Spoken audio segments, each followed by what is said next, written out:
How many of you have traveled to another country? If you have, there's a good chance that you observe people doing things that you're not entirely familiar with. It's a hard idea to imagine that there are diverse ways of going about life, like when it comes down to education or something going shopping. For me, I used to live in Finland every summer from ages 2 to 14.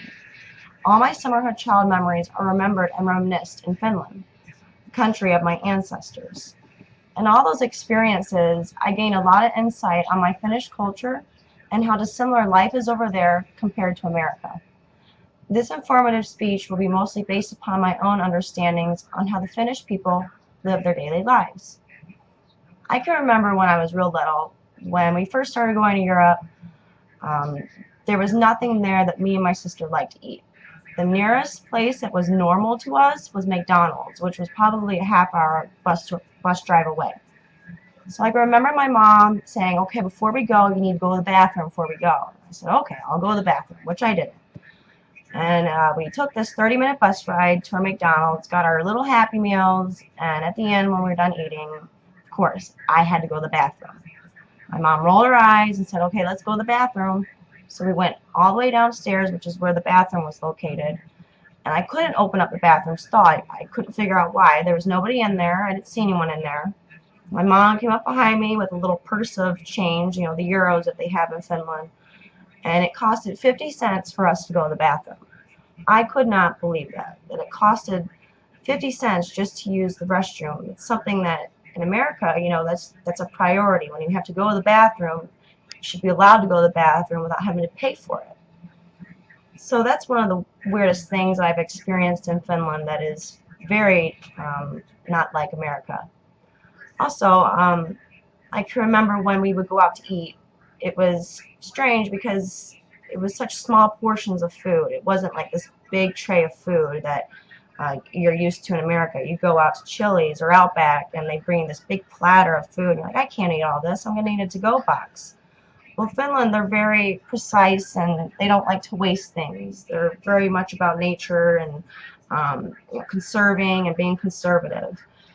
So I would get this small little portion of tilapia or something, and of course I was still hungry at the end, but I had a few of my friends that I was traveling with that wanted to-go boxes, and they couldn't get them because they don't have to-go boxes there. You should finish your meal. So that was pretty strange. I can remember the last time I was there when I was 14, my mom gave me, I think, 30 euros to go shopping at the nearest mall. And when I went shopping, you know, I thought I only have 30 euros, so I got to be careful about the tax on, you know, if I pick out something that's $25, I'll probably be able to make it to, you know, $28 with tax, whatever. And I remember looking at this bottle of perfume, and it was like $29. I'm like, there's no way I can cover it. It's 29 euros. I have 30 euros. There's going to be tax. So I put it away, and I found a cheaper bottle of perfume. It was like 20 bucks. And I took it up to the register, and she said, 20 euros, please. And I said, what? What about the tax? There's no tax? Well, the tax is included on it, she said. I said, oh, well, let me put this $20 perfume bottle away, and let me go get the $30 one, since there's no tax. So that is definitely an advantage over in Finland. I mean, here you're always worried about those few extra dollars that, you know, you may or that you're going to have to spend, and over there it's not like that. It's not like that at all. One of the most unique things about Finland is their educational system. It's nothing like in America. Children don't start school till they're 7 years old. School is something they don't want the Finnish people to feel forced into or something they have to do. It's something they're required to do at age 7, but they don't want to push it on them. They want them to want to learn. You know, they don't do tests like we do in America. They don't do, you know, after you learn this, you have to take a test. They don't do any of that.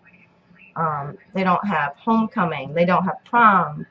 The teachers are exceptional at their job because they have to have a master's before they can even think about being a teacher. It's a very respected job.